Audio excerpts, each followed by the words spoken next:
힘찬 구호를 외치고 우리 시작 한번 해볼까요? 자, 구호 준비! 재미있는 성경 이야기 캐스켓 MT! 와! 네, 감사합니다. 감사합니다. 네, 우리는 지금 성경은 어렵지 않습니다. 성경은 매우 무척 재미있는 책입니다. 그래서 우리는 그 성경을 재미있게 보는 이제 성경을 한눈에 볼 수 있는 그 캐스켓 시간을 갖고 있는데요. 구약 성경은 이렇게 오랜 역사를 2000년이 넘는 역사를 담고 있고 기록하고 있는 책인데요. 예, 그 구약 성경은 6개의 큰 시대만 우리가 꽉 붙잡고 있으면 구약 성경을 잘 풀어 볼 수 있습니다. 첫 번째 시대는요, 뭐죠? C, 크리에이션, 창조 시대입니다. 창세기 1장부터 11장까지의 내용 저희가 지난주에 살펴보았지요. 하나님께서 천지를 창조하셨고 하나님께서 창조하신 그 만드신 이께서 그 모든 것들의 완벽한 계획을 가지고 계시고, 하나님께서 창조하신 그 모든 것들을 다스리고 통치하기 위해서 그 하나님의 이제 이를 우리가 대리인으로서 우리 사람을 세워주셨고, 그래서 이 인간이 모든 천지 만물을 다스리는 이유에 대해서 나누어 보았고요. 두 번째 시대는 A, 뭐죠? 아브라함 시대입니다. 대략 기간은 기원전 2100년에서 1450년 정도의 기간에 있었던 사건이고요. 성경 말씀으로는 창세기 12장에서 50장까지의 내용으로 오늘 우리가 이따가 한번 살펴보도록 하겠습니다. 하나님께서 하나님의 나라와 민족과 하나님의 백성을 만드는 것이 하나님의 큰 계획이었어요. 그리고 그 하나님께서 세우신 그 나라를 하나님께서 친히 다스리고 또 운행하시기를 원하셨지만, 그래서 이제 또 왕들, 사사들, 나의 대리인들을 이렇게 세워주었는데 사람들을 잘 듣지 않았어요. 근데 그 놀라운 약속과 계획들을 하나님이 먼저 아브라함을 통하여 계획하심을 우리는 알 수 있습니다. 자, 구약 성경의 세 번째 큰 시대는 S, 뭐죠? 사이나이 신의 시대입니다. 기원전 1450에서 1050, 대략 기원전 1450년에서 1050년간의 기간입니다. 자, 이 신의 시대에 해당되는 성경책이 출애굽기, 레위기, 민수기, 신명기, 여호수아, 사사기, 룻기입니다. 출애굽기는 하나님께서 이제 나의 민족, 이제 창세기 46, 47, 48, 49장, 50장 보면 그때 이제 하나님의 민족들이 막 이렇게 형성되었다는 걸 우리는 볼 수 있고요. 그래서 그 민족을 이제 나의 약속한 그 나라와 땅으로 이끌기 위해서 그들을 출애굽하신 내용, 그리고 레위기, 민수기, 신명기에는 그 시내 광야에서 하나님께서 그 약속들을 이제 법을 세우는 내용, 그리고 여호수아서는 그 약속의 땅을 점령해서 그리고 그래서 주권, 영토, 국민 주권, 영토, 하나님의 나라가 세워지는 내용, 그리고 그 나라를 다스리기 위해서 사사들을 대리인으로 세워주셨고, 그리고 이제 그들이 왕을 달라 요청했을 때 이제 그 카메라는 어떠한 한 인물에게 초점을 맞추죠. 그것은 바로 다윗이고요. 그래서 그 다윗을 향해서 이야기가 초점이 맞춰지는 책이 바로 룻기입니다. 그래서 이제 신의 시대의 내용이었고요. CASK, K는 뭐죠? 네, 큰 목소리 해볼까요? K, 킹스 왕정 시대입니다. 네, 기원전 1050년에서 586년, 사실 구약 성경의 대부분의 분량을 차지하고 있는 게 이 왕정 시대의 이야기예요. 그래서 보시면 사무엘상하, 열왕기상하, 역대상하, 시편, 잠언, 전도사가, 이사야, 예레미야, 에스겔, 요엘, 요엘, 아모스, 오바댜, 미나, 그렇습니다. 네, 이런 많은 책들이 이제 왕정기 시대에 있었던 역사이고요. 우리가 나중에 한번 재미있게 살펴보기를 원합니다. 자, 그 다음에 그래서 이제 그 왕이, 하나님께서 나의 대리인으로 왕을 세워주셨는데 이 왕들이 하나님께 많이 불순종을 해요. 대략 저 기간을 통해서 알 수 있는 건 대략 한 400년 동안 불순종을 해요. 그래서 하나님이 결국 이거 말해도 말로 안 들으니까 결국 바벨론 제국이라는 그 제국을 세워서 이제 남유다를 이스라엘을 최종 멸망하게 만들죠. 그래서 그들은 포로로 잡혀갑니다. 그래서 이는 뭐죠? 엑사일, 포로 시대, 기원전 586년에서 539년까지의 이야기입니다. 그래서 결국 남유다는요, 기원전 586년에 하나님의 성전이 무너짐을 통해서 남유다의 역사는 이제 딱 종결이 나게 됩니다. 그리고 그때 완전히 파괴되었던 성전의 모습을 지금 단 돌 하나도 이렇게 우리가 찾아볼 수 없을 만큼 모든 것들을 다 잃어버리게 되었지요.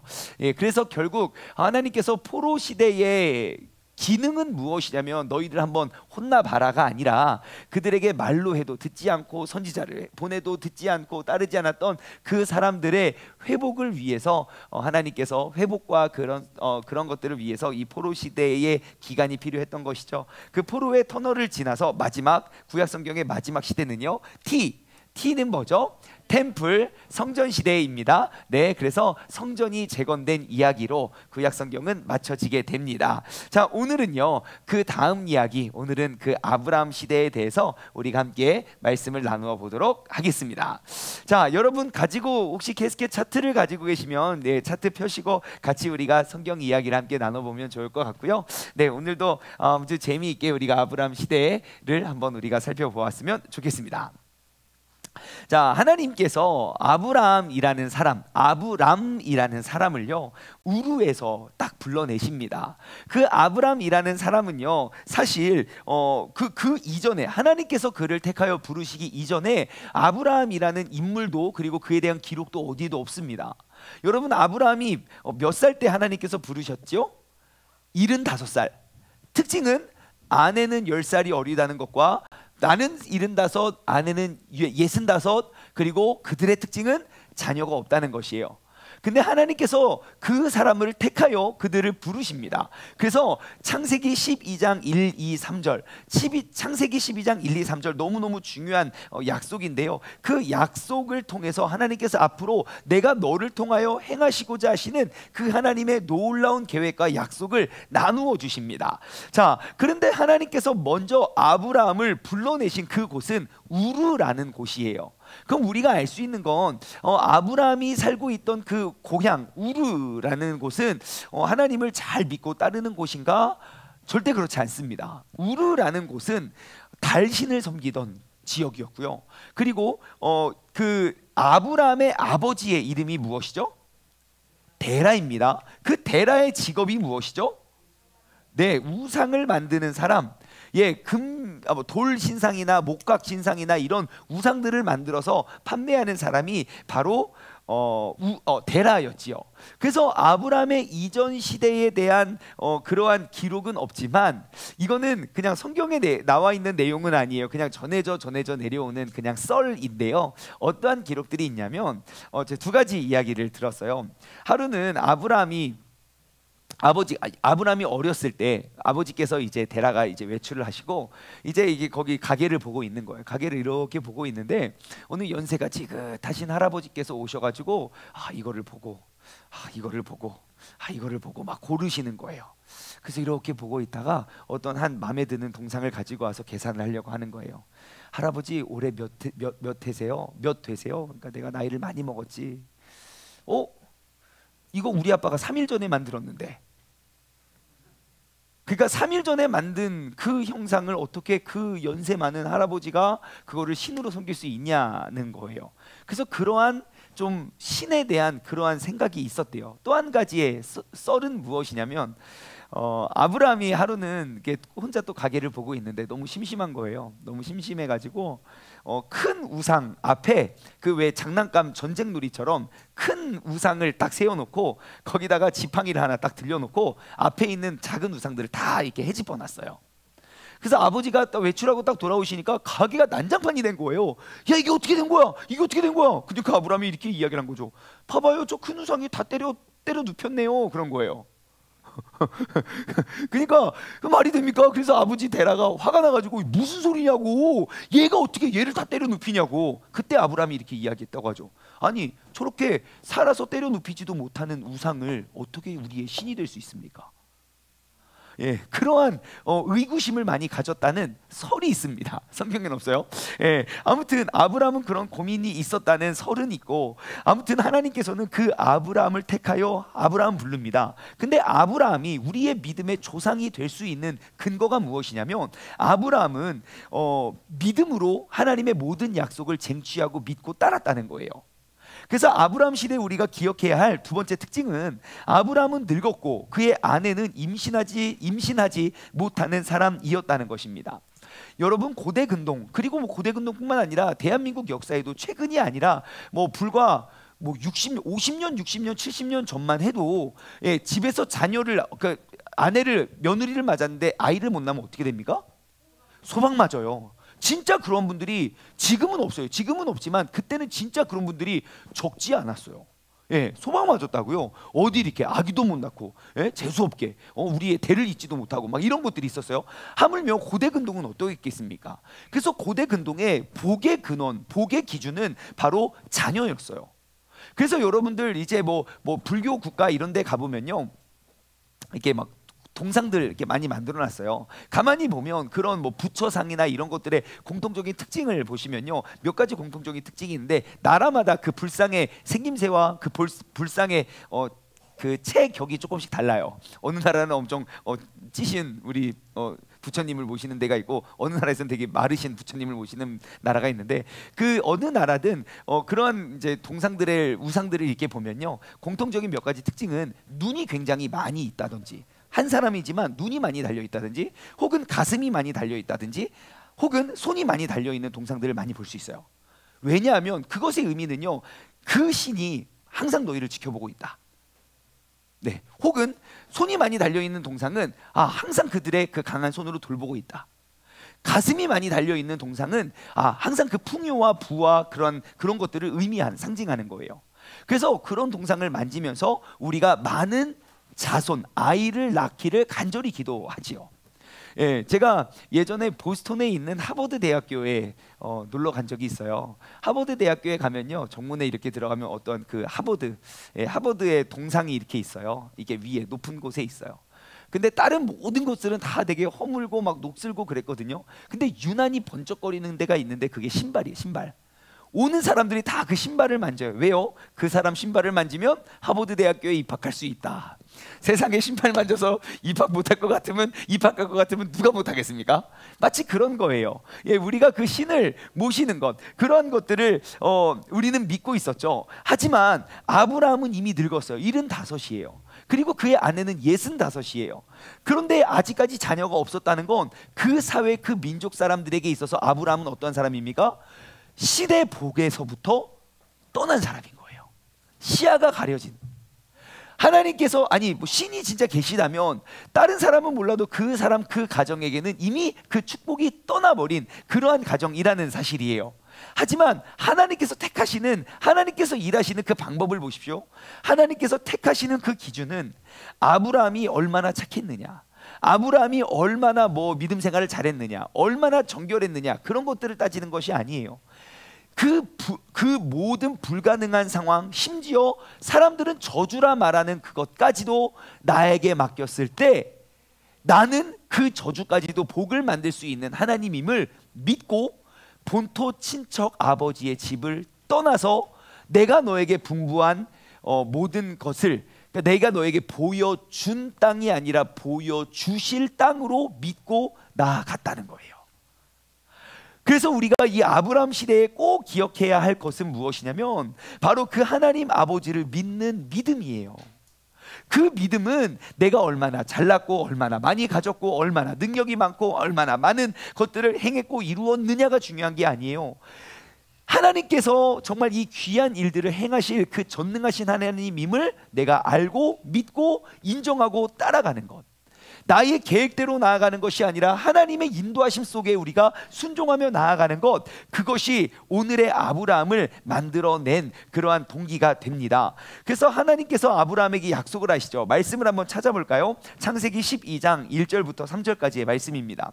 창세기 12장 1절부터 3절, 그리고 17장 1절부터 8절인데요, 이 두 곳을 보면 하나님께서 아브라함에게 어떠한 약속을 하시는지 우리는 알 수 있어요. 그리고 지금 이 약속들, 우리가 둘, 넷, 여섯, 7가지를 나눠볼 건데, 이 7가지가 성경 전체에 흘러가는 그 중심의 뼈대가 됩니다. 뿐만 아니라 이 약속은 지금까지도 우리가 하나님의 자녀라면, 우리가 아브라함과 이삭과 야곱의 하나님의 자녀라면, 우리가 지금까지도 굉장히 유효한 그러한 약속임을 우리는 알 수 있죠. 우리가 한번 말씀을 읽어볼까요? 자, 한 목소리로 시작. 여호와께서 아브라함에게 이르시되 너는 너의 고향과 친척과 아버지의 집을 떠나 내가 내게 보여줄 땅으로 가라. 내가 너로 큰 민족을 이루고 내게 복을 주어 내 이름을 창대하게 하리니 너는 복이 될지라. 너를 축복하는 자에게는 내가 복을 내리고 너를 저주하는 자에게는 내가 저주하리니 땅의 모든 족속이 너로 말미암아 복을 얻을 것이라 하신지라. 아멘, 아멘, 아멘. 자, 3절 말씀을 다시 한번 볼까요? 자, 여기에 그냥 한 가지 팁은요, 너를 축복하는 자에게는 내가 복을 내리고 너를 저주하는 자에게는 내가 저주하겠다. 왜냐? 아까 2절에 그랬죠. 너가 복이 될 거라고 했어요. 근데 이것을 히브리어 원어 성경으로 보잖아요. 그러면 너를 축복하는 자라는 단어는 복수로 쓰여졌고요, 너를 저주하는 자는 단수로 쓰여졌어요. 참 그게 신비해요, 그죠? 우리를 축복하는 사람들은 많고, 그러니까 원래 번역을 했다면 이렇게 하죠. 너를 축복하는 자들에게는 내가 복을 내리고 너를 저주하는 자에게는 내가 저주하리라 라고 번역하는 게 더 옳은 해석인 것 같아요. 아무튼 지금 여기에 있는 이 약속, 그리고 17장 1절부터 8절 지금은 읽지는 않겠습니다. 그 내용들을 보면 하나님께서 아브라함에게 약속하시는 그 약속의 내용들을 우리는 쭉 살펴볼 수 있어요. 우리가 한 가지 나눠보면요, 첫 번째, 하나님께서 무엇을 약속하시죠? 많은 후손들입니다. 많은 후손들. 그 옆에 셀 수도 없이 많은 후손이라고 나와 있어요. 자, 불임은 저주라고 이야기했습니다. 그래서 하나님께서 하필 하나님께서 많은 후손들, 그 성경의 대로라면 하늘의 별보다도 땅의 모래보다도 먼지보다 티끌보다도 많은 자손을 너에게 준다고 했어요. 그리고 너의 혈통을 통하여 준다고 했어요.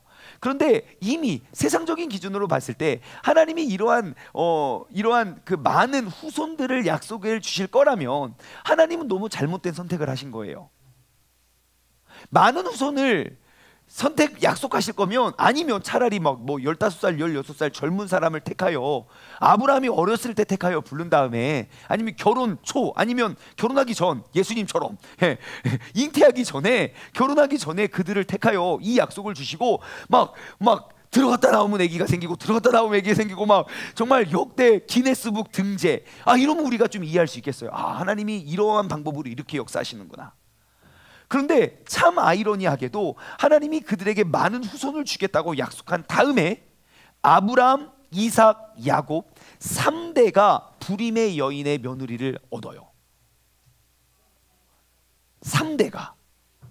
그런데 더 신기한 건요, 우리가 그 하나님의 이름을 부를 때, 구약성경을 통해서 하나님의 그 거룩하신 이름을 부를 때 아브라함의 하나님, 야곱의 하나님, 이삭의 하나님, 야곱의 하나님, 그 아이야의 하나님을 그들은 외쳤어요.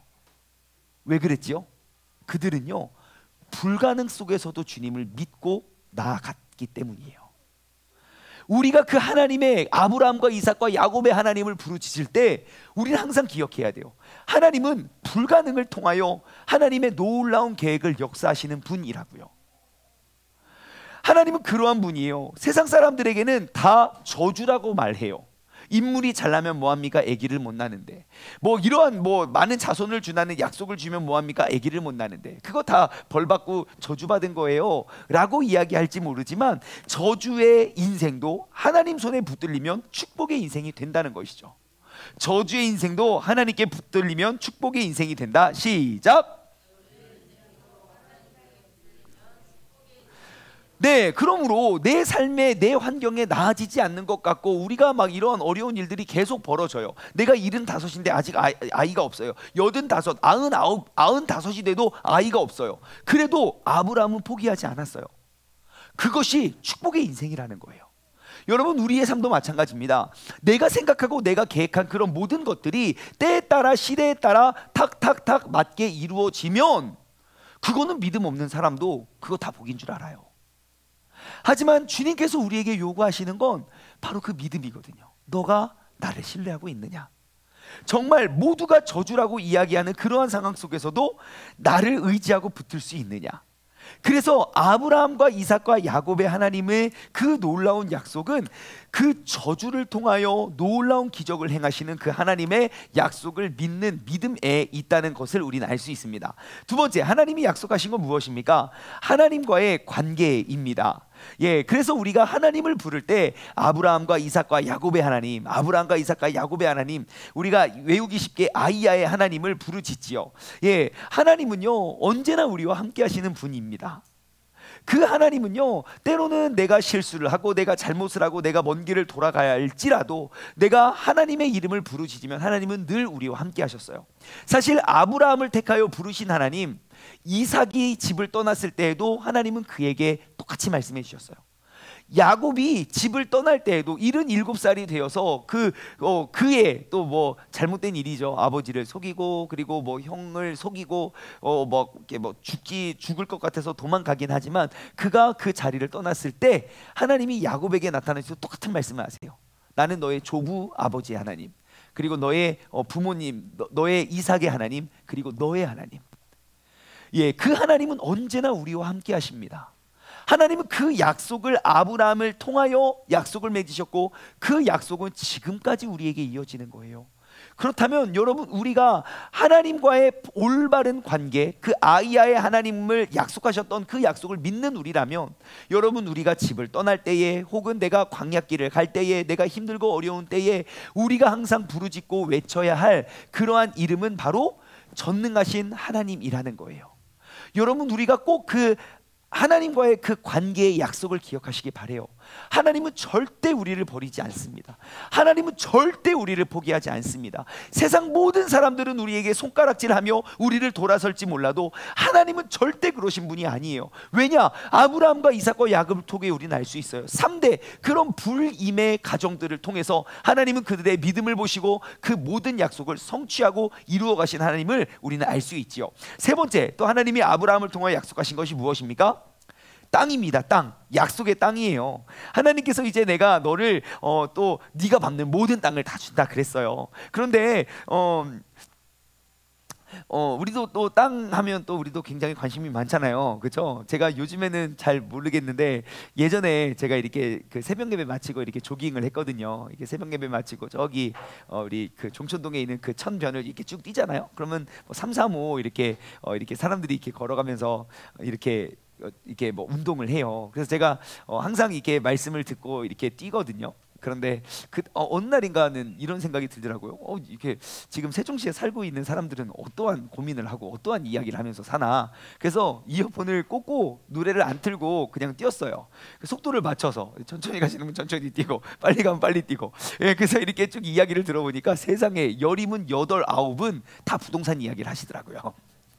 정말로 여러분 한번 해보세요. 지나가는 사람들, 그냥 산책, 공원에서 산책하시는 분들이요, 뭐 다른 일을 하시는 분 말고 그냥 두런두런히 이렇게 산책하고 운동하시는 분들, 진짜 열이면 7, 8도 아니에요. 8, 9은 대부분 이제 부동산 이야기를 하시더라고요. 예, 그래서 뭐를 했는데 뭐를 샀네 마네. 지금은 모르겠어요. 근데 몇 년 전에는 그랬거든요. 우리는 또 땅에 굉장히 관심이 많거든요.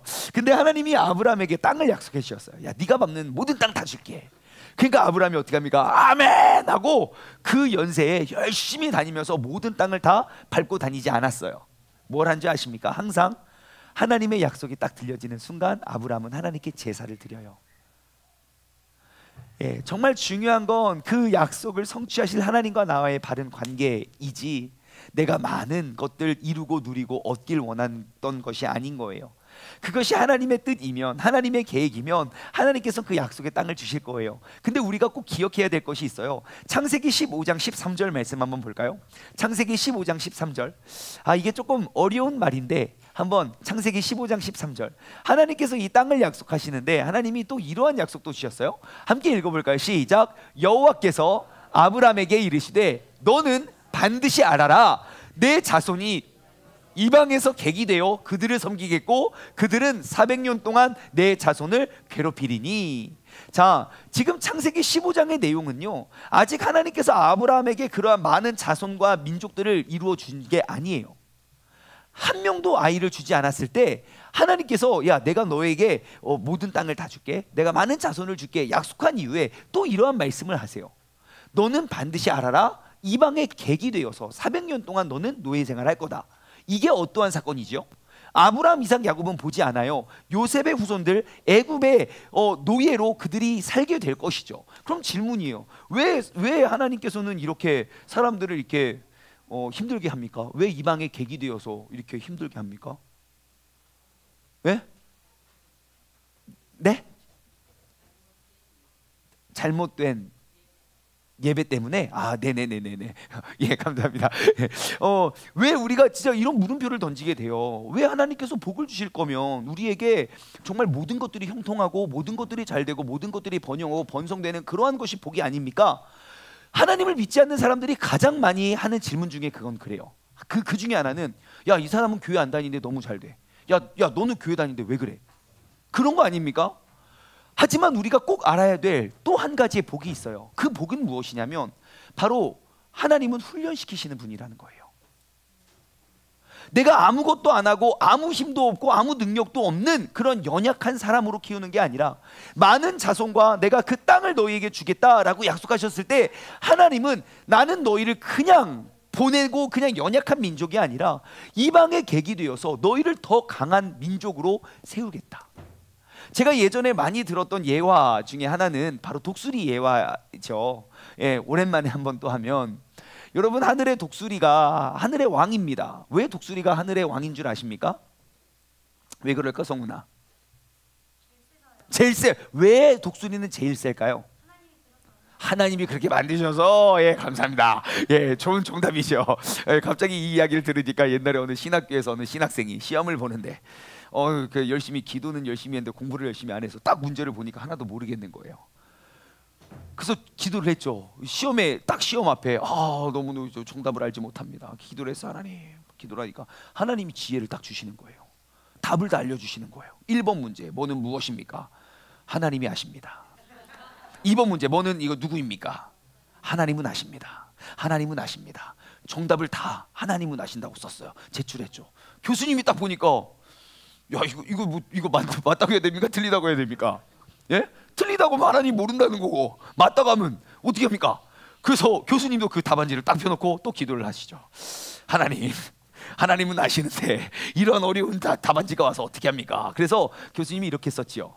예, 하나님은 다 아시니까 100점, 학생은 아무것도 모르니까 0점. 지혜로운 답 아닙니까? 맞아요. 하나님은 다 아세요. 근데 독수리가 하늘의 왕인 이유는요, 하늘에 나는 모든 새 중에 가장 혹독한 훈련을 받기 때문이에요. 독수리가 왜 하늘의 왕이 될 수밖에 없냐면요, 가장 높은 곳에서 비행을 해요. 왜요? 가장 높은 곳에서 가장 고된 훈련을 받거든요. 독수리가요, 날 때쯤 되면 어미는 그 독수리를 잡아다가 그냥 우쭈쭈 계속, 그러니까 어릴 때는 그렇게 사랑하여 먹인대요. 근데 어머니가 봤을 때, 이 아이가 생각했을 때, 엄마, 나 이제 날 수 있을 것 같은데요, 날 좀 날게 해주세요 라고 말하는 게 아니라, 어미가 봤을 때 이 아이가 이쯤 되면 날 수 있을 것 같은데, 어머니 판단에 그 아이를 잡고 올라가요. 어디? 다른 새들이 범접하지 못하는 높은 곳으로 가요. 오늘은 산책이다. 오늘 날씨도 좋고 하늘도 예쁘다 하고 있는 그러한 찰나에, 예, 어머니가 그를 놓죠. 그럼 이제 그 새는 한 번도 날아본 적이 없는 거예요. 어린 독수리는 어떻게 합니까? 우와, 살려주세요 하고 막 바닥바닥 해요. 예, 그럼 어머니는 뭐라고 했는지 아십니까? 어머머, 어떻게 꽉 하지 않아요. 그냥 유유히 이렇게 보고 있대요. 그러다가 그 아이가 땅에 떨어지기 전에 날개를 잡고 급 하강을 해서 그 아이를 채요. 그 다음에 둥지에 놓고 먹이를 먹여요. 한숨 돌린 거죠. 살았네. 다음 날이 되었어요. 오늘 날씨가 좋지? 네! 그리고 또 다시 산책을 나가죠. 어머니도 알아요, 얘가 날지 못한다는 것. 본인도 알아요, 내가 날아본 적이 없다는 것. 하지만 언제까지 그 훈련을 하는지 아십니까? 자신의 힘으로 날아오를 때까지. 그럼 우린 이렇게 질문할 수 있어. 아니, 그럼 날 수 있을 때 던지면 되는 거 아닙니까? 아니요. 내가 하늘의 왕이 되기 위해선 내가 날 수 없을 때 헛 날개짓 하는 그때의 모든 근육이 다 자라나요. 내가 그 헛 날개질, 즉 이스라엘 백성이 모든 민족을 다스리고 이끌기 위해선 그 400년간의 광야, 그 훈련시키는 하나님의 계획이 필요했다는 거예요. 내가 그것 없이는 내가 스스로 하늘의 왕이 될 수가 없는 거예요.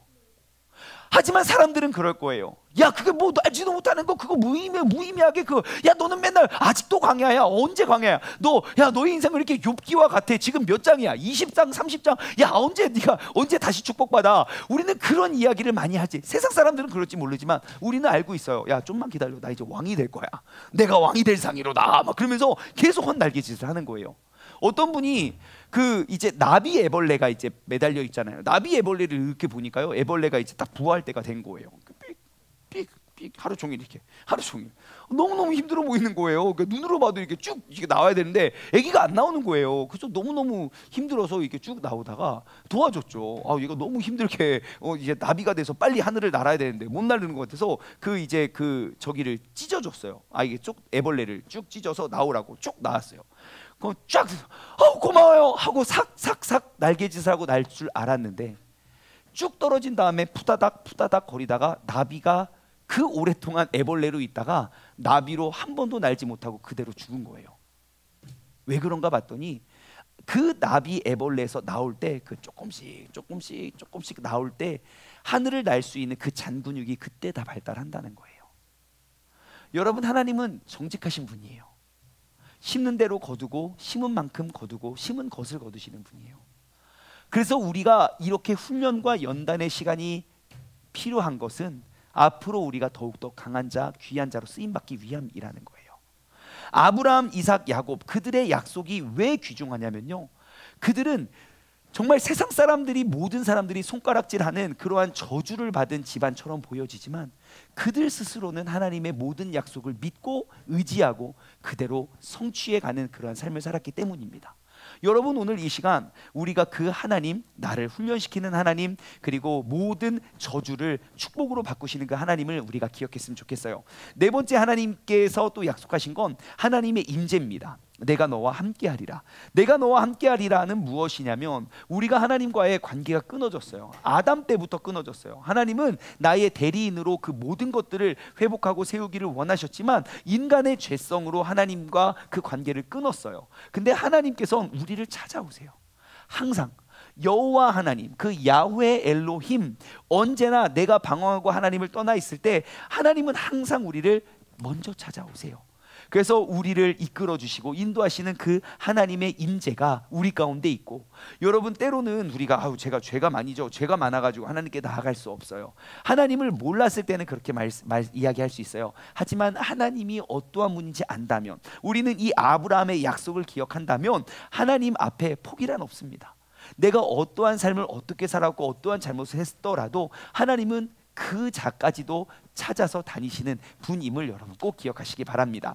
다섯 번째, 모든 족속이 아브라함의 씨로 복을 받을 거라는 거예요. 여기서 말하는 이 씨는요, 민족을 의미해요. 예, 씨는 하나지만 그 하나의 씨에서 맺혀지는 열매가 엄청 많거든요. 그래서 성경 안에서 기록되어 있는 이 씨는요, 하나의 민족을 우리는 상징하는데요, 모든 족속이 아브라함의 씨로 복을 받는다. 너가 복이 될 거라고 했잖아요. 그의 복이 이제 그의 씨로 말미암아 모든 민족의 축복으로 확대가 되는 거예요. 그런데 참 이것이 또 우리 인간적인 상식으로는 참 이해가 되지 않는 게, 아브라함이 그래서 75살에 하나님의 그 약속을 받잖아요. 너로 말미암아 모든 민족을 주겠다.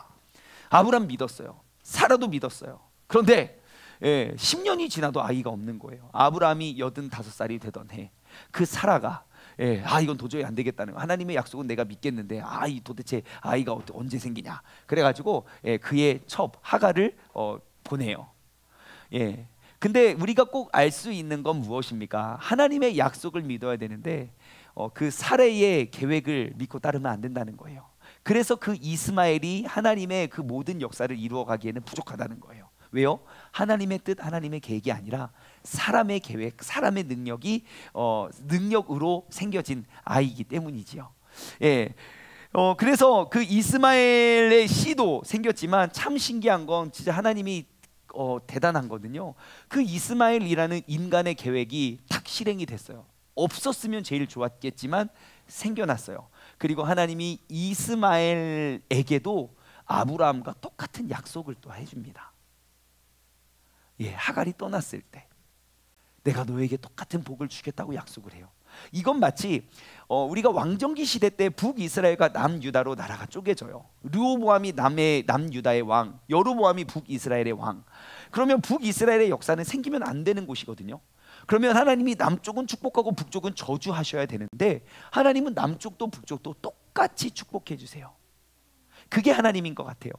때로는 하나님의 계획이 있지만 나의 조급함 때문에, 나의 성급함 때문에 우리가 나의 계획을 행할 때도 있어요. 이렇게 실수도 하고 저렇게 잘못된 길을 가기도 하고 때로는 멈춰서기도 하고 때로는 돌아가기도 해요. 하지만 내가 행했던 그 일까지도 주님 손에 붙들림 바 받으면 하나님은 그것을 통해서 또 귀한 역사를 이루어 내신다는 거예요.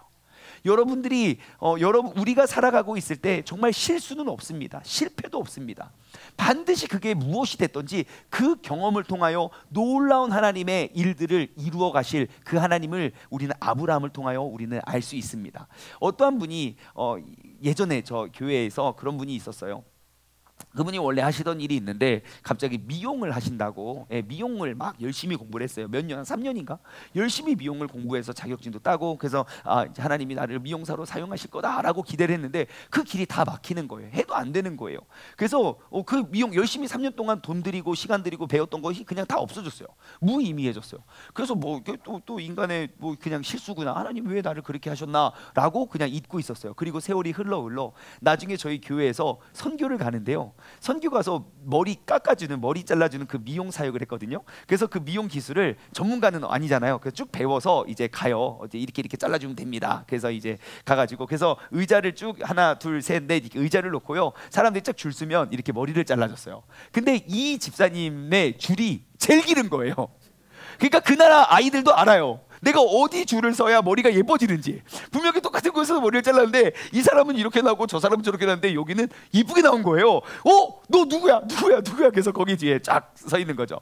그렇게처럼, 그래서 그분이 선교에 다녀오셔서 그렇게 이야기를 하는 거예요. 하나님이 나를 그때 그 미용을 훈련하신 게 이 날을 위한 것임을 내가 이제 알았습니다. 여러분, 하나님께서는 때로는 나의 잘못된 선택과 결정에 의해서 우리는 실수할 수도 있고 돌아갈 수도 있고 멈춰설 수도 있어요. 하지만 아브라함을 통한 그 약속, 모든 족속이 아브라함의 씨로 말미암아 복을 받겠다, 내가 너와 늘 함께하겠다, 나는 너와 올바른 관계를 맺겠다, 그러한 약속을 통하여 나의 모든 것들을 주님 손에 내어 맡기면 정말 그러한 저주까지도 축복으로 이루어 주시는 하나님, 그 아브라함과 하나님의 맺은 약속을 우리 기억하게 됩니다. 여섯 번째, 아브라함이요 많은 민족의 아비가 됩니다. 그래서 사실 아브라함이 많은 민족의 아비가 되고 그 씨로 말미암아 복을 받는다는 것, 정말 아브라함을 통해서 모든 복이 임하여진다는 것은 마치 예수 그리스도 안에서 우리가 모두가 구원을 받는, 예수 그리스도 안에서 우리 모두가 한 가족이 될 수 있다는 것을 우리는 알 수 있어요. 나이도 다르고 문화도 다르고 언어도 다르고 모든 것들이 다르지만 우리는 예수 그리스도 안에서 우리가 한 형제 한 자매 된다는 사실을 기억했으면 좋겠어요. 그리고 마지막으로 아브라함의 혈통을 통해서 왕들이 난다, 바로 유다의 혈통을 통한 그 하나님의 계획을 우리는 알 수 있지요. 그 유다는요 야곱의 넷째 아들이에요. 그래서 하나님께서 너의 혈통을 통하여 이제 왕들이 날 거라는 약속을 하시지요. 지금 함께 나눠드린 이 7가지의 내용들이 정말 구약 성경을 전체에 흘러가는 그 흐르는, 조금도 흔들리거나 변치 않는 하나님의 약속입니다. 근데 제일 중요한 건, 그 밑에 다음 단락인데요, 아브라함은 하나님의 약속하신 것을 지킨다고 믿어요.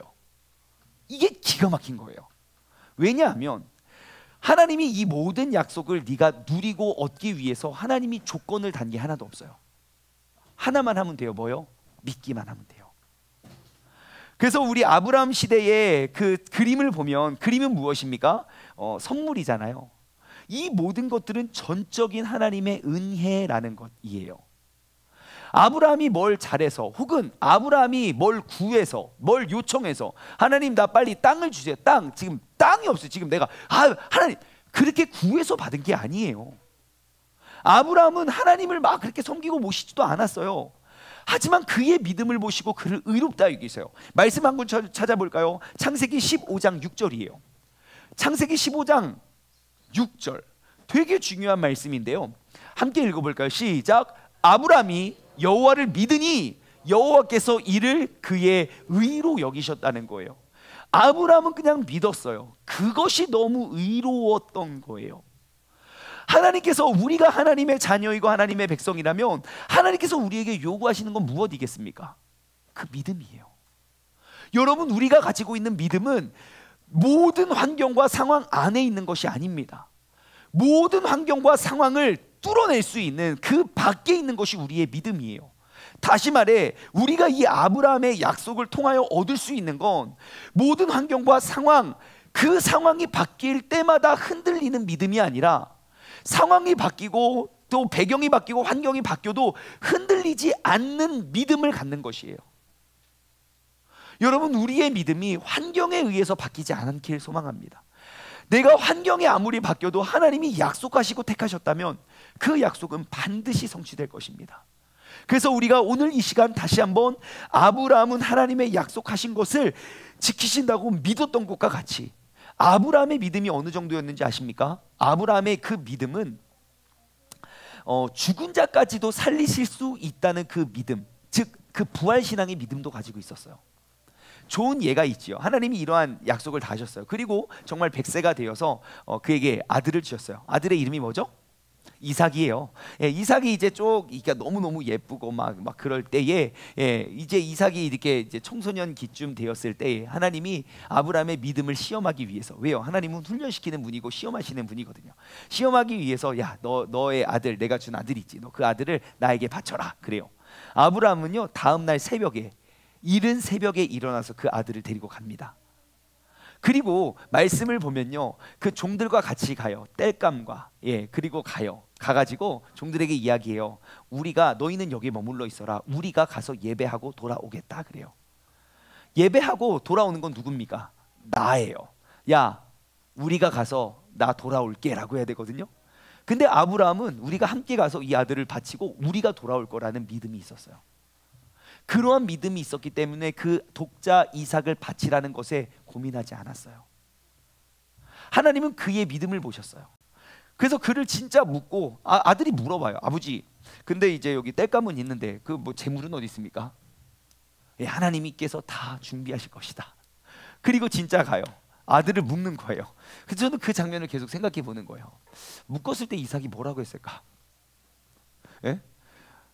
보통 그냥 일반적인 상식으로 117살 먹은 할아버지가 17살 먹은 아들을 이렇게 묶으면, 끈을 가지고 일로 와 이렇게 하면 어떻게 하겠습니까? 그게 진짜라는 걸 알고 그 줄을 뺏어서 아들이 아버지를 묶지 않겠습니까? 그냥 일반적인 상식으로는. 근데 그 혈기왕성한 아들은요, 그냥 그대로 그냥 묶여요. 그리고 누워요. 그리고 죽기를 기다려요. 어떻게 이게 가능했을까? 아브라함의 믿음은 내가 불가능, 그 100살에 되어서 아들을 주신 그 하나님, 불가능 속에서 이 아들을 주신 이 생명은 하나님의 것이니 내가 이 아들을 바친 이후에도 하나님께서 내게 복을 주실 거라는 걸, 이 아들을 살려낼 수 있을 거라는 걸 믿고 있었어요. 여러분, 아브라함이 100세에 이삭을 낳고 그 다음에 이스마엘을 낳고 130세가 되어서 140세인가? 130세가 되어서 130세가 되어서 후처를 맞아요. 이름이 뭐죠? 그두라랑 아이를 몇 명 낳는지 아십니까? 6명을 낳아요. 6명. 130세 사라가 죽고, 그러니까 1년에 한 명씩만 낳아도 140까지는 아기를 낳았다는 거예요. 엄청나지 않습니까? 아브라함의 믿음이 대단합니다.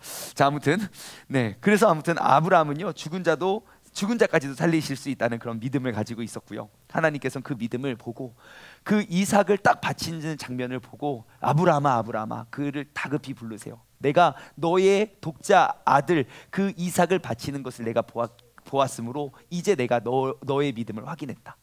여러분, 우리의 믿음과 우리의 신앙생활을 쭉 하다 보면요, 여러 가지 일들에 부딪힐 때가 있어요. 분명히 옛날에 이만큼 기도하면 이렇게 이루어졌는데, 분명히 옛날에 이렇게 매달리면 하나님께서 들어주셨는데, 왜 지금은 이렇게 매달리고 이렇게 붙들려도 왜 그때 같은 응답과 그때 같은 감동이 나에게 없습니까?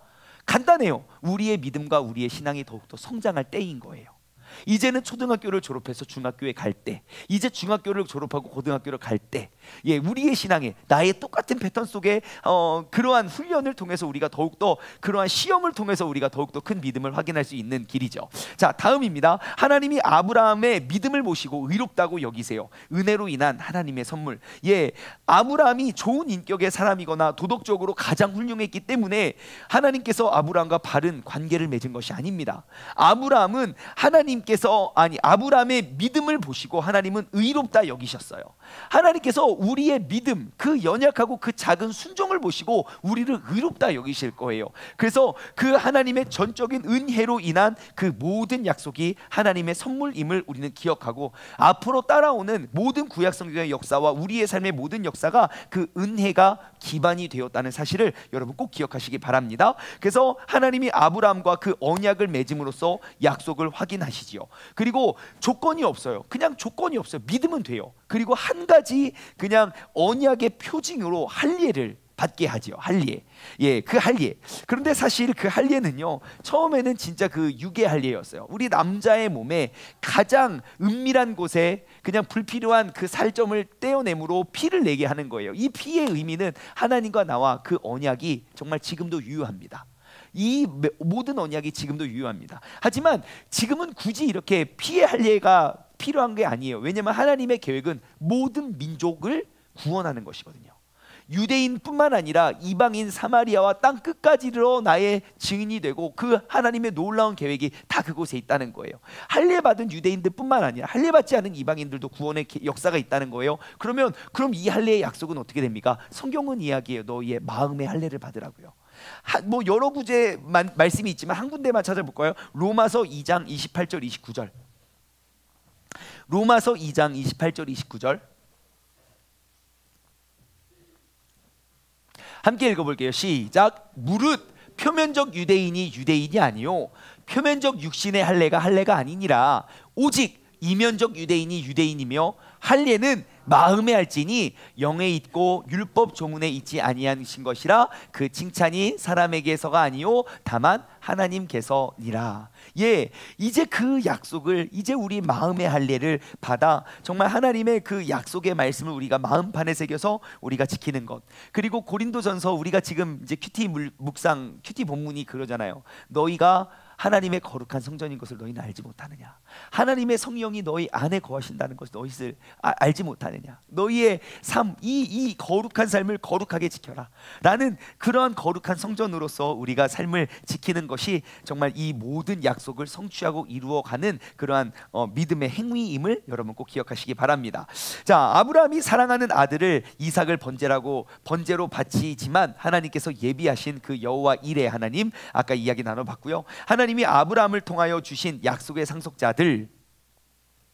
네, 저는 되게 재미있었던 이야기가, 아브라함이 75세였어요. 그리고 그의 아내 사라는 65세였어요. 그때까지 아이가 없었어요.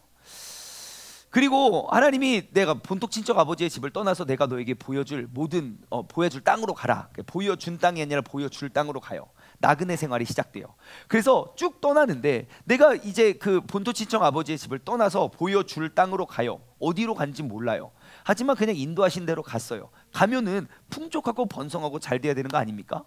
근데 아브라함과 사라가 거주하는 곳에 기근과 그리고 가뭄이 심하게 들어요. 근데 참 신기한 건요, 아브라함은 왜 우리에게 하나님이 가라고 해서 왔는데 왜 기근과 왜 가뭄을 주십니까? 극심한 가뭄, 내가 이 땅에서 살 수가 없잖아요 라고 따지는 구절이 한 구절도 없더라고요. 가뭄이 오잖아요. 야, 여기서 더 이상 먹고 살 수가 없다, 우리 저리로 가자. 또 다른 길, 즉 하나님의 또 다른 보여주실 것을 기대함으로 나아가요. 갔어요. 새로운 성읍에 들어갔어요. 딱 성읍의 문을 지키는 문지기가 딱 보니까 어떤 이제 이방인의 사람들이 들어온 거예요. 우리나라 우리 민족의 사람이 아니고, 딱 보니까 남자는 할아버지고 여자는 너무 예쁜 거예요. 그래서 아시다시피 두 번 그 땅을 계속 가뭄 때문에 옮겨 다니면서 아내를 내 누이라고 두 번이나, 한 번도 아니고 두 번이나 속여서 팔아요. 저는 거기에 수많은 물음표가 던져지게 되는 것이죠. 최소 65세. 어느 나라의 공항에 딱 들어갔는데 너무 예뻐가지고 캐스팅 될 수 있습니까? 어렵습니까? 그 캐스팅은 왕의 아내예요. 왕의 첩으로. 어떻게 그게 가능했을까? 천국 가서 꼭 물어볼 수 있는. 예. 근데 더 신기한 건 뭐냐면요, 그렇게 그의 믿음 없음과 그의 연약함과 내가 죽을 것 같아서 그냥 아내를 팔아버리거든요. 근데 그러한 실수와 믿음 없음을 통해서 하나님께서는 그들에게 더욱더 큰 복을 주셨다는 거예요. 아브라함이 큰 거부가 돼요. 거부가. 예, 그래서 롯, 그의 같이 나왔던 조카 롯과 한 지역에서 살 수 없을 만큼 거부가 돼요. 근데 어떻게 거부가 되었는가? 우리가 성경을 통해서 알 수 있는 사건은 그 마누라를 2번 팔았다가 되찾은 것밖에 없어요. 그게 진짜 신기한 거예요. 세상 사람들이 봤을 땐 그 진짜 믿음 없음이고 그거 진짜 잘못된 거 아닙니까? 근데 그게 저주인 것처럼 보여지지만 그 뒤에 따라오는 그 축복이 너무 큰 거예요. 내가 사랑을 나눠주고 내가 이웃을 섬기면 내가 점점점 잃어버려야 되는데 잃어버리는 것보다 채워지는 게 더 많은 거예요. 제가 파트타임 전도사 때였어요. 미국에서 제가 사역을 할 때 제가 받는 사례비보다 보스턴하고 뉴욕 왕복하는 그 차비, 기름값, 톨비, 그런 게 훨씬 더 많이 나갔었어요. 그래서 제가 미국에서 사역을 할 때 저희 아이들 막 진짜 그 배고픈 유학생들 진짜 너무너무 힘들어요. 그래서 그 아이들을 이렇게 보면 항상 그 제가 전도사니까 밥을 사줘야 하잖아요. 근데 이제 저희가 유학생이니까 막 이렇게 막 여유롭지 않거든요. 딱 그냥 학비와 딱 이렇게 딱 생활비가 딱 정해져 있는데, 그럼 이제 계산을 하는 거예요. 내가 이만큼의 생활비가 있으니까 이것을 내가 먹어야 되는데 내가 누구를 사줘요. 그럼 나는 뭘 해야 됩니까? 굶어야 돼요. 예, 그게 그냥 공식이잖아요. 그래서 근데 뭐 그냥 내가 굶지 뭐 얘를 사주잖아요. 그럼 분명히 내가 굶어야 되는데 먹고 있는 거예요. 이거 신기하다. 다른 걸 도와줘요. 또 채워줘요. 이게 진짜 사랑은 참으로 섬기는 것 이상하다 동전한 입 움켜 잡으면 없어지고 주고 뭐 빌려주면 풍성해져 땅 위에 가득 차네. 사랑은 참으로 섬기는 것 나눠주는 것 정말 그 원리가 딱 맞더라고요. 그래서 제가 한 6년 7년 되는 그 유학생활 가운데 제게 얻은 그 한 가지의 확신은 정말 하나님의 사람은 몰라줄지라도 하나님을 위해서 헌신하고 노력하고 심는 그 씨앗은 정말 단 한 개도 땅에 떨어지지 않는다는 확신이 생겼어요. 정말 뭐 이 시간에 다 나눌 수는 없지만 정말 하나님이 제가 이거를 다 주세요라고 쫓아가는 것이 아니라 그냥 하나님께서 부어주신 은혜가 너무너무 컸어요. 제가 이제 오랜 시간이 지났기 때문에 좋은 이야기는 아니지만 한 가지 나눠드리면, 제가 원래 이제 미국 생활을 한다면 미국은 차가 없으면 아무것도 못 하거든요. 생활을 못 해요. 이제 생활을 못 해가지고 차가 필요합니다. 이제 우리 본부에 요청을 했죠. 차를 지원해 주십시오. 우리 본청에 이제 청구를 했죠. 지금 미국에 생활이 안 되고 너무너무 힘들고 어렵고 막 전철도 힘들고 차고 너무너무 힘들어서 새벽 예배를 나가야 되는데 갈 차가 없고 막 그래가지고 이제 본부에 요청을 했습니다. 알아봐라. 어느 정도 예산을 정해놓고 그 정도 금액 안에서 차를 알아봐라. 차를 이제 알아봤어요. 제가 진짜 너무너무 좋은 차였어요. 그래서 그거를 계약까지 했어요. 내일 차를 받는 날인데 영 마음에 찜찜한 거예요. 근데 저희 부모님 우리 본청에서 또 연락이 왔어요. 야 지금 너가 거기 지금 거기 전철이 있고 버스 있으면 그냥 타고 다니는 게 어때? 그럼 전 또 장순종이잖아요. 그래서 알겠다고 그러고 차 계약을 하고 그 계약을 파기하고 그냥 차를 안 받았어요. 그렇게 1년 반을 더 생활을 했어요. 그냥 차 없이. 새벽 예배를 어떻게 갔냐면요, 우리 집에서 새벽 예배 가려면 뉴욕은 지하철이 24시간인데 밤에 새벽에는 배차 시간이 1시간에 거의 한 대 있어요. 40분 50분의 차가 한 대 있어요. 그러니까 내가 새벽 예배 가기 위해서 그 전 지하철을 놓치면 못 가요. 그러니까 꼭 그 지하철을 타기 위해서 저희 집에서 교회까지 가려면 전철을 한 30분 35분을 타고 내려서 버스를 타야 교회를 도착할 수 있어요. 기회는 단 한 번, 그 전철을 놓치면 안 돼요. 그러니까 새벽마다 매일 가지는 않았지만 매일 가려고 도전은 했어요. 그래서 그 차를 타고 전철을 타고 딱 가요. 그럼 버스를 기다렸는데 버스가 안 와요. 차라리 걸어오는 게 빨라요. 15분 20분을 그 전철역에서 교회까지 걸어왔어요. 걸어오면 진짜 무시무시한 개가 한 마리 있었어요. 진짜 막 시꺼먼 막 큰 개 있잖아요. 그 길을 꼭 지나가려는데 가다 보면 전 진짜 매일 그 친구를 봤기 때문에 맨날 인사하고 막 먹을 거 다 갖다 줘도 그런 거 없어요. 아이 깜짝이야 막 그러면서 막 나를 잡아먹으려고 막 맨날 그 길을 지나가면서 제가 맨날 뭘 기도했겠습니까? 차를 달라고. 하나님 내가 진짜 이놈의 저기 하려고. 진짜 어려운 일도 있었어요. 어느 날은 비가 진짜 많이 오는 날이었어요. 그래서 제 어학연수 할 때 그 학교에서 뭐 어디를 간다 해서 카메라를 들고 막 가방을 메고 막 비를 다 맞고 쫄딱 맞고 그러고 걸어서 갔어요. 예배를 다 드리고 다시 걸어와서 전철을 타려고 했는데 지갑을 잃어버린 거예요. 세상에 전철을 타야 되는데 지갑이 없는 거예요. 어떻게 합니까? 다시 교회로 왔어요. 아는 사람도 없잖아요. 근데 얼굴 많이 예배 자주 오시는 분들 있잖아요. 저 죄송한데요, 저 학교 가야 되는데 차비를 잃어버려가지고요, $20를 빌렸어요. 그리고 그걸로 이제 학교 가고 이렇게 다 했어요.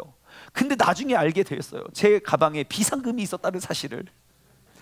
너무너무 서러운 거예요. 나 이제 차도 없고 돈 지갑도 잃어버리고, 내가 하나님 이게 뭡니까? 내가 새벽 예배 드리라고 막 맨날 그렇게 기도했거든요. 그런데 참 신기한 거, 아무튼 긴 이야기를 줄이면, 제가 원래 차를 사려고 했었던 그 금액의 돈이 있잖아요. 똑같은 금액을 가지고 상상할 수도 없는 좋은 차를 하나님이 주셨어요. 저는 알아요. 그것이 돈이 많아서 산 차가 아니라 100% 하나님의 은혜로 받은 차임을. 그래서 제가 그 차를 샀어요. 중고로. 진짜 아는 사람에게. 막 진짜 그 친구도 너무 고마운 게, 자동차 등록을 위해서 막 매사추세츠 막 다른 주까지 4시간 5시간 차 타고 와서 등록금, 그 자동차 등록세를 감면해 주기 위해서 막 와서 사인해 주고, 아무튼 고마운 친구인데, 아무튼 그런 은혜를 받았어요. 그러면 저는 그 다음부터 제가 뭘 기도했냐면요, 차를 샀어요. 주차장에 세워놨는데 차가 너무 좋아서 타고 다닐 수가 없는 거예요. 사람들이 뭐라고 할까봐, 또 우리 장 목사님 아들 미국에서 호화 유학생활 한다 막 그렇게 막 기사가 나올 것 같아서, 그래놓고 차를 사놓고 세워놓고 또 기도를 하는 거예요. 하나님, 저에게 좋은 선물을 주시면 감사한데 하나님이 이 감사를 내가 누릴 수 없습니다. 내가 진짜 이 차를 타야 됩니까 말아야 됩니까? 차를 세워놓고 한참을 기도했다니까요. 그때 하나님이 이런 마음을 주셨어요. 야 충만아, 네, 너 저거 좋냐? 너무너무 좋지요. 저 차를 내가 평생에 어떻게 저런 차를 탈 수 있을 거라고, 나 돈 있어도 못 탄다고 생각했던 차인데 어떻게 탑니까? 그러니까 그러시더라고요. 제 마음속에, 야 나 하나님이야. 알아요. 야 너는 저게 좋아 보일지 몰라도 네가 원하면 난 더 좋은 것도 줄 수 있어. 그냥 좋으면 잠만 말고 그냥 타. 그래서 제가 뉴욕과 보스턴을 통학하면서 이렇게 사역을 했던 이유 가운데 하나가 그렇게 따라오는 복 때문이에요. 내가 이 복을 받고 나 진짜 뉴욕까지 너무 가기 힘들어서 사역을 그만둬야 되겠습니다. 하지만 이미 나에게 부어주신 그 은혜와 복이 있잖아요. 그것 때문에 제가 3년 동안 20만 킬로를 운전합니다. 차를 3번 바꿨어요. 차가 퍼져가지고 달달. 아무튼 그렇습니다. 아무튼 네, 그래서 여러분들, 축복은요 내가 쫓는 것이 아닙니다. 축복은 나를 따라오는 것입니다. 주님께서 우리에게 베풀어 주신 것, 세상 사람들은 다 시험이고 연단이고 환난이라고 이야기할지 모르지만, 반드시 내가 그 주님의 타협하지 아니하고 주님의 길 위에 설 때 우리에게 부어주시는 그런 축복의 주인공 되시기를 주님의 이름으로 소망합니다. 마지막으로 하나님이 아브람과 맺은 언약, 이삭과 야곱, 그 이스라엘, 아이야죠. 아브람, 이삭, 야곱도 그 약속을 세우시고, 마지막으로 이스라엘 자손은 애굽에서 노예가 되지만 하나님은 아브람과 이삭과 야곱에 맺은 언약을 기억하시고 하나님의 구원이 그의 약속을 통하여 임하게 됩니다. 오늘 우리는 아브람 시대에 대해서 나누어 보았습니다. 지금 파워포인트 슬라이드로 넘어가서 우리가 오늘 함께 나눈 이야기들 쭉 한번 요약하면서 정리하면서 오늘 마치도록 하겠습니다. 파워포인트를 넘겨주시고요. 자, 여태까지 나눴던 이야기들이에요. 자, 아브라함 시대를 한번 정리해 보겠습니다. 첫 번째 뭐죠?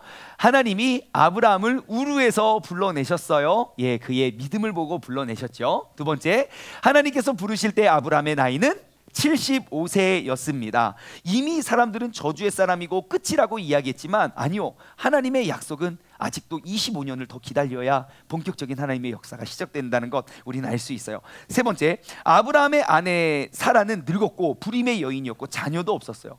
하지만 그 불임의 여인을 통하여 하나님의 놀랍고 위대한 역사를 이루어 가시죠. 자, 또한 하나님이 아브라함에게 약속을 하셨어요. 그 약속은 뭐죠? 많은 후손을 주겠다. 그리고 뭐예요? 네, 내가 그와 자손 하나님과의 관계가 끊어지지 않을 것이다. 아이야의 하나님을 부르짖으면 나는 언제나 너에게 응답하겠다. 그리고 내가 너에게 약속의 땅을 주겠다. 그리고 하나님의 임재, 내가 너와 늘 함께하겠다. 예, 그리고 그 함께하심의 약속이 지금도 우리에게 임하고요. 그 다음에 모든 족속이 아브라함의 씨로 복을 받고 아브라함이 많은 민족의 아비가 되고 마지막으로 아브라함의 혈통에서 왕들이 난다. 이제 다 기억이 나시죠? 자, 그 다음에 또 큰 사건은요, 함께 읽어볼까요? 시작. 아브라함은 하나님이 약속하신 것을 지키신다고 믿는다. 예, 그의 믿음을 보시고 하나님은 의롭다 여기셨어요. 하나님께서 오늘 이 시간 우리의 믿음을 보시고 우리를 의롭다 칭찬받을 수 있는 믿음의 사람 되길 원해요. 자, 그래서 같이 읽어볼까요? 시작. 하나님이 아브라함의 믿음을 보시고 의롭다고 여기셔서 은혜로 인한 하나님의 선물임을 우리는 알 수 있습니다. 자, 그리고 또한 시작. 하나님이 아브라함과 언약을 맺음으로써 약속을 확인하신다. 네, 약속을 확인하시고요. 그 다음에 언약의 표징인 할례. 예, 이제는 우리는 그 할례를, 마음의 할례를 받아야 되고요. 아브라함은 하나님의 말씀을 순종하고 사랑하는 이삭을 하나님께 바치고, 하나님께서는 그 장소에 양을 예비하셔서 여호와 이레, 예비하시는 하나님을 경험하게 하시고요. 하나님이 아브라함에게 주신 약속의 상속자들이에요. 이스마엘, 하나님의 첫 소생이 이스마엘이 아니에요. 그것은 사람의 계획에 의한 첫 소생이었고, 하나님의 약속의 상속자는 바로 이삭이었죠. 예, 그래서 이삭의 맏아들 에서가 아니라 야곱과 에서 이야기를 오늘 못했네요. 아무튼 예, 장자는 원래 차자보다 2배, 원래 유산을 2배 이상을 챙겨주는 게 장자거든요.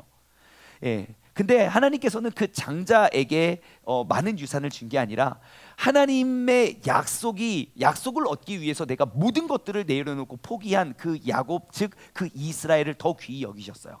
그래서 그 맏아들의 세상의 전통이 아니라 선택에 의한 하나님의 약속의 상속자가 됐다는 걸 알 수 있죠. 그리고 하나님이 아브라함과 맺은 언약 이삭과 야곱을 이스라엘과 세우고, 마지막으로 하나님 야곱과 이스라엘을 바꾸시고, 야곱 이스라엘 12명의 아들이 있고, 네, 그리고 노예가 됐고, 네, 하나님이 그 약속을 기억하셨고, 하나님의 구원이 그 약속과 기억 속에 임하게 된다는 것, 아브라함 시대를 나눠보았습니다. 우리 기도하고 마치도록 하겠습니다. 하나님 아버지, 감사합니다.